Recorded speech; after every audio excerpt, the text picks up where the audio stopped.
রাসূলুল্লাহ সাল্লাল্লাহু আলাইহি সাল্লাম যখন হিজরত করে মক্কা থেকে কোথায় গেলেন বলেন, কোথায় গেলেন? মদিনায় যাওয়ার পর যখন মদিনায় যাবেন সেই সময়ে একজন সাহাবী তিনিও সিদ্ধান্ত নিলেন আল্লাহর রাসূল মক্কা থেকে মদিনায় যাবেন, আমি আর মক্কায় থাকবো না। ও রাসূল যেদিকে আমিও, রাসূল যেখানে আমিও, রাসূল যেথায় আমিও সেথায়, ঠিক কিনা বলেন? আমার প্রিয় ভাইয়েরা, ওই সাহাবী তখন ঘরের মধ্যে চলে গেলেন, ঘরের স্ত্রীর কাছে গিয়ে বললেন, স্ত্রী গো, আমার রাসূল মক্কা থেকে মদিনায় চলে যাবে, হিজরত করছে, আমিও মদিনায় যাব, গোছবাজ করে নাও, তৈরি হয়ে যাও মদিনায় যাওয়ার জন্য। স্ত্রী ছিল মুশরিক, স্ত্রী বলল, না, আমি আমার বাপ দাদার ধর্ম আর আমি আমার ফ্যামিলিকে ছেড়ে আমি যেতে পারবো না, যদি যান আপনি যান, আমি নাই। এটা কার জবাব? বলে, এটা কার জবাব? এবার এই লোকটাই সাহাবীটা তখন সন্তানদেরকে বলতেছে, সন্তান ও আমার ছেলেরা, আমরা মদিনায় যাব রাসূলের সাথে, আমি মদিনায় যাব, চলো তোমরা গোছবাজ করে নাও, তৈরি হয়ে নাও, আমার সাথে মদিনায় যাবা। সন্তানরা বলছে, মা যেখানে চাও সেখানে, আমার আম্মা যেখানে আমরাও সেখানে যাব না, আপনি যান। ওই সাহাবী তখন বলতেছেন, ও আমার সন্তান, তোমরাও যাবা না, স্ত্রীও যাবে না।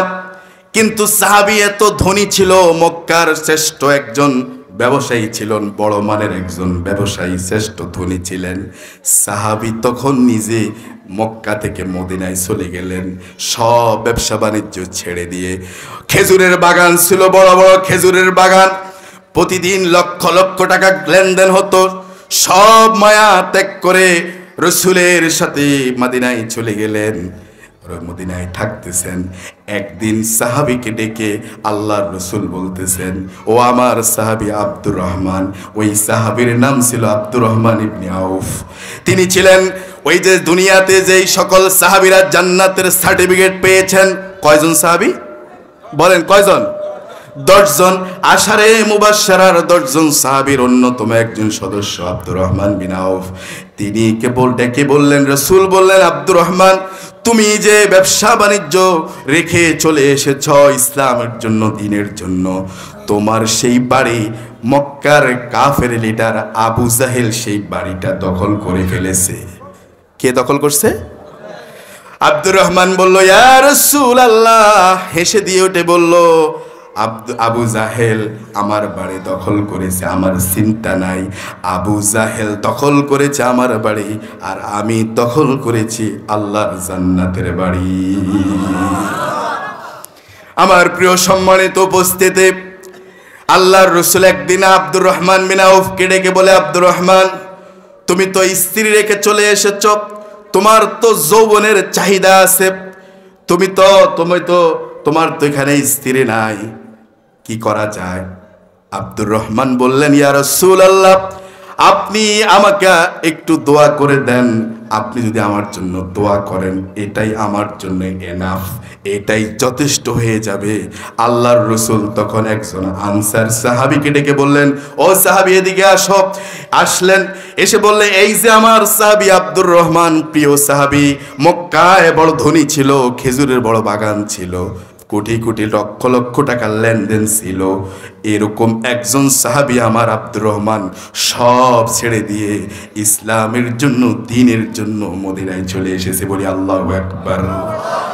ও আমার সাহাবী, তুমি আব্দুর রহমানের জন্য একটা ব্যবস্থা করো, দেখো তো আব্দুর রহমানের কোনো একটা কিছু ধরাইয়া দেওয়া যায় কেন, কোনো একটা ব্যবসা বাণিজ্য কোনো কিছুর ব্যবস্থা করে দেওয়া যায় কেন, কি করতে পারো তার জন্য দেখো, একটু সহযোগিতা করো। এখন ওই সাহাবী বলতেছে, ইয়া রাসূলুল্লাহ, আপনি যখন বলছেন দেখি কি ব্যবস্থা করা যায়। ওই সাহাবী তখন আব্দুর রহমানকে বললেন, ভাই আমার সাথে আসেন। সাথে করে নিয়ে গেলেন, নিয়ে গিয়ে এবার বিশাল বড় বড় 2টা খেজুরের বাগান দেখাইয়া দিয়ে বলতেছে, ভাই, এই যে 2টা খেজুরের বাগান, বড় বড় বাগান দেখছেন, কোন বাগানটা আপনার পছন্দ হয় আমাকে বলেন, এই মুহূর্তে যেটা আপনার পছন্দ হবে সেটা আপনার নামে আমি দলিল করে দিলাম। আল্লাহু আকবার। দেখেন সাহাবে কেরামরা এক ভাইয়ের প্রতি আরেক ভাইয়ের কি সম্পর্ক ছিল। ওই আব্দুর রহমান কিছু বলে না, চুপ করে লইলেন। কতক্ষণ পরে বললেন যে ও আমার ভাই, আপনি আর আমার জন্য কি করবেন? বলে ও আব্দুর রহমান ভাই, তুমি তো স্ত্রী রেখে এসেছো, তোমার তো বিবাহের দরকার, কিন্তু তুমি তো এই মদিনার সন্তান না, মদিনার নাগরিক না, তোমার কোনো ব্যবসা বাণিজ্য চাকরি বাকরি কিচ্ছু নাই, কে দিবে তোমাকে মেয়ে, কে দিবে তোমাকে মহিলা, কোন মহিলা তোমাকে বিবাহ বসবে?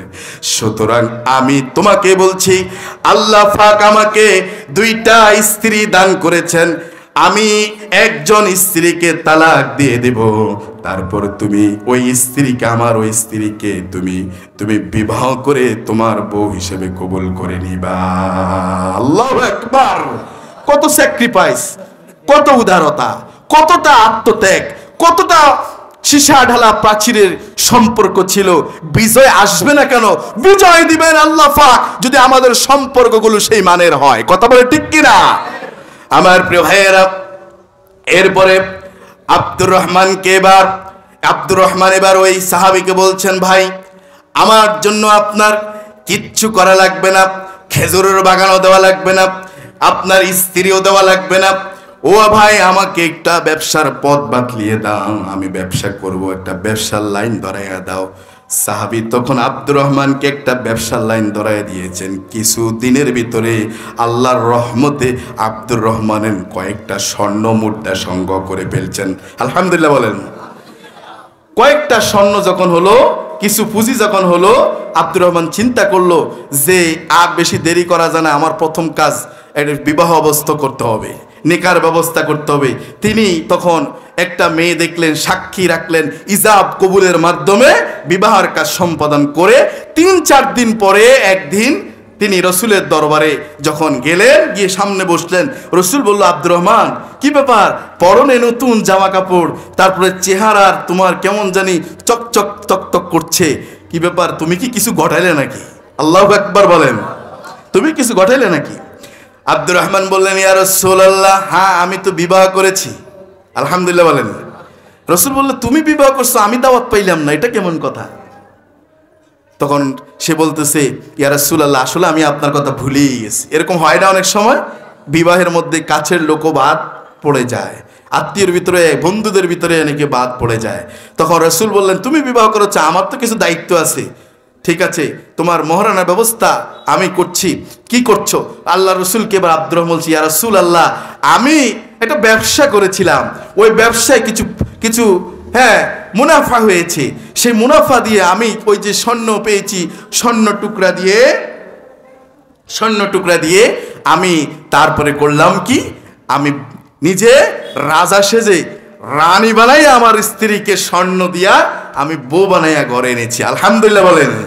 কয় বস্তা স্বর্ণ? হ্যাঁ, এক টুকরা স্বর্ণ এখন পাওয়া যায় না, ঠিক না? আর কয় বস্তা স্বর্ণ দিলেন? 3 বস্তা। আর তিনি ইন্তেকালের পরে তার সন্তানরা এত পরিমাণ তার স্বর্ণ ছিল, স্বর্ণগুলো বন্টন করার ক্ষেত্রে তার সন্তানরা কুড়াল দিয়ে কেটে কেটে খণ্ড করে করে স্বর্ণ ভাগ করেছে। আল্লাহু আকবার। তাহলে এই যে আব্দুর রহমান বিন আউফ, এরকম করে অসংখ্য সাহাবীরা সীসা ডালা প্রাচীরে নিয়েছিলেন, তারা সহযোগিতা করেছেন, পরস্পরের সাথে সম্পর্ক ছিল।